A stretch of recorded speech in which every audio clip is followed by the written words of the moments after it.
अस्सलाम वालेकुम, मैं सूफिया मलिक और आप देख रहे हैं PKN न्यूज़। सबसे पहले लाहौर में 14 साल लड़के की लापरवाह ड्राइविंग से पूरा खानदान उजड़ गया। 6 अफराद मौत के मुंह में चले गए। पुलिस ने कम उम्र ड्राइवर को गिरफ्तार करके मुकदमा दर्ज कर लिया। ब्यूरो चीफ लाहौर मियां कबीर अहमद की रिपोर्ट। यह अफसोसनाक वाकया लाहौर के इलाका डिफेंस में पेश आया, जहां 14 साल लड़के की लापरवाही से की जाने वाली ड्राइविंग से दूसरी कार में बैठे 2 बच्चों समेत खानदान के 6 अफराद मौत के मुंह में चले गए।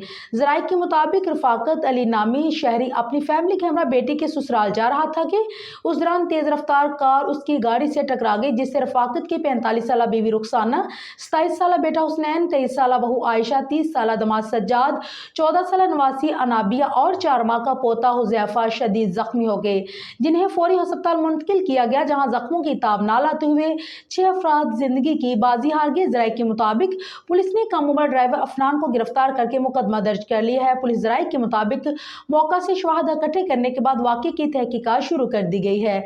जाँ बहक अफराद के लवाहिकीन ने बताया है कि लड़के को गाड़ी से निकालकर पुलिस के हवाले किया गया, जिस पर बच्चे ने इब्तदाई बयान में अपनी गलती तस्लीम कर ली, लेकिन बाद अपने बयान से मुनहरफ हो गया।